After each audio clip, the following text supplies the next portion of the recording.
In many parts of the world, mental health waiting lists are skyrocketing, and people who can't afford and access private healthcare and treatment are just not able to get help. I'm sure it impacts many of you watching and those close to you, family, friends. And as a therapist and prior mental health patient myself, it touches me that the help just isn't there at the moment. I acknowledge there is much out there that's beneficial, and there are many people trying to help in this country. The NHS is doing a great job, but they're under severe strain and just not able to keep up with demands which are rising. We need to do something differently.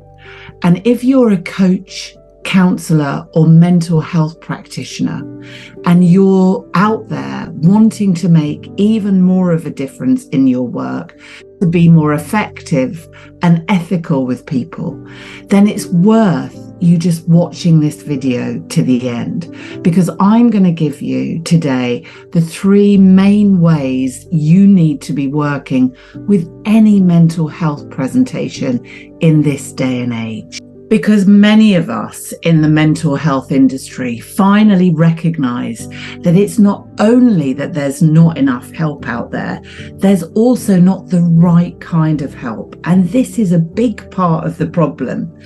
Yep, the financial side is concerning, the budgets, the cuts, the lack of funding, but it's also evident that we don't seem to have enough mental health practitioners trained in the right area with up-to-date knowledge, and that, for me, is impacting the crisis and adding to it more. Having been in the psychological health field myself for over 2 decades, the missing link and the realm that people need far more training in is the understanding and the treatment of trauma. Trauma is Greek for wound, and there are often different types of trauma at the core of many problems people seek support for, not just limited either to mental health, because trauma shows up in other areas too, such as our physical health issues as well. Trauma is not spoken about nearly enough by doctors, by medical health practitioners, and even by coaches, counsellors and therapists. But why? Because too many of us are not trained in it, and we're unaware of it, and it doesn't feature in any of our basic training. And so there are hardly any clinicians out there who have been really instructed in trauma-informed approaches. This is crucial and urgently needs to change, not only in mental health settings, but in all other environments that deal with people's health and wellness.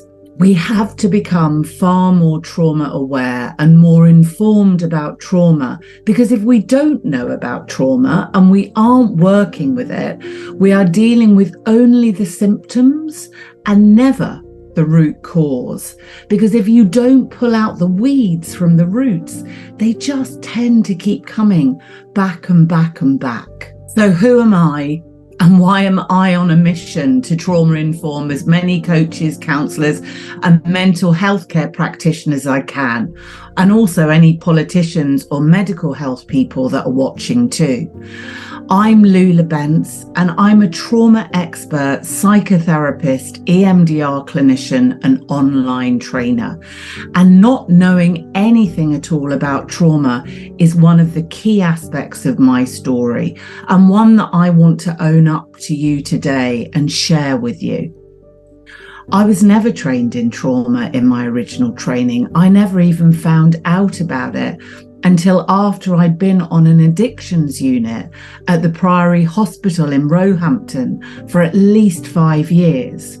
Looking back, I feel sad about the people that I worked with prior to understanding about trauma. and frustrated that on my own journey, nobody ever mentioned to me the word trauma. In all the years and the decades, I tried to alleviate my pain, let alone other people's. Why do people need trauma informing? Not just the public, but those that also work in mental health.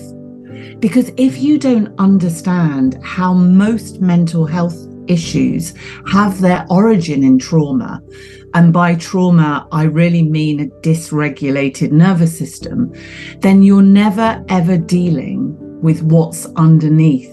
You're only looking at the symptoms, and also people who are blaming themselves for their presenting issues rather than understanding the neurological, biological, physiological nature of trauma and how it affects each individual differently. So what do we need to do differently? We need the right information. Because when I began training as a therapist in my early 30s, I was unsure about which model to learn, about what philosophical path to take. I knew that I needed more information, and I was fervent in my desire to swallow more books, ingest knowledge, and learn as many different theories and models as I could. And whilst I don't knock information, because it's one of the most important steps on the journey towards awareness, I mean, without awareness, we can do nothing, right? It's the caliber of that information that's digested that's really important. It's the lens through which we see things. So I spent the first 10 years of my coaching and therapy life believing that mental health issues and challenges were born out of histories that were without trauma. And as I said, the word trauma never got mentioned to me in my training or by other coaches or therapists or psychiatrists or in my first 40 years on the planet. And I saw quite a lot of therapists, psychiatrists and coaches in those years, let me tell you. Looking back, I consider it odd, seeing as once I found out about the adverse childhood experiences study and the scale that went alongside it, and realized I had a score of 6, trauma made so much more sense to me as a causal factor for my diagnoses and later behavior. I wonder if some of you are thinking that therapists would know all about trauma measuring scales and studies, wouldn't you? Well, at the time, unfortunately, I didn't. And I think that there are many in my profession who unfortunately still don't. Occasionally, I've wondered, gosh, if I'd known about trauma, would my life have turned out differently had somebody mentioned it to me in my 20s or 30s? But to be fair, it was some 7 years into my therapy career that I understood trauma as a concept, and it even entered into my awareness. So perhaps I needed to have the epiphany when I did. But having had the epiphany, I am now of the belief, another decade on from that, without trauma awareness or knowledge, you can't truly understand any form of mental health presentation. And controversial, I know, but maybe you shouldn't be working in the field either. Why? Because if you're a clinician who is unaware of trauma, you could, like me, spend decades trying to heal yourself firstly, because many of us who work in the field also have our own trauma. You could ricochet from one type of therapy to another, a motivational solution, firewalking, mindset work, spiritual solutions, ashrams in India, gurus, 8 days of silent meditation, or quick fix therapy solutions with charlatans maybe, who say that they can heal you in an hour or a day or a week. There were many other attempts at disconnecting and disowning my past with alleged sages who professed to know it all, but none of it for me made any difference other than being an utter waste of time, because they didn't mention what ailed me the most or had any idea what the most important word was for me to understand. The word or the cause that I needed to hear was trauma.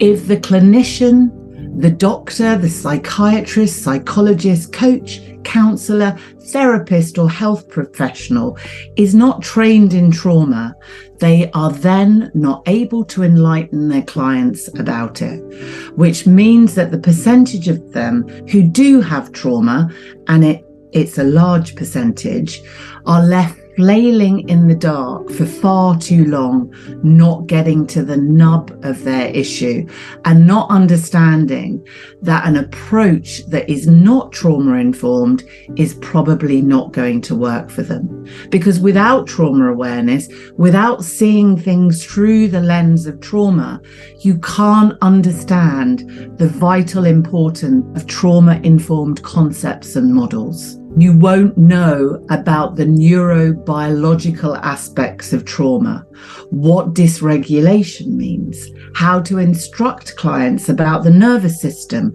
dissociation, how vital it is to know about the brain development and where sensory processing and integration come into the picture. We absolutely need this theoretical underpinning to be able to pass on the right information to our clients.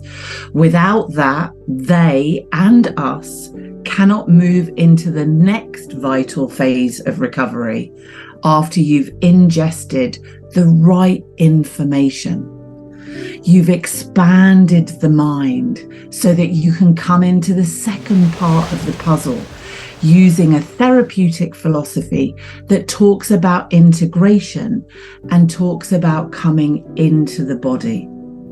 And if you're not incorporating body work and befriending the body into your work or as a client in your own recovery process, then please watch video 2, where I talk about the second most important part of healing trauma, which can't be ignored and it cannot be left out of the journey. So I really look forward to seeing you back here then for the second part of this mini series.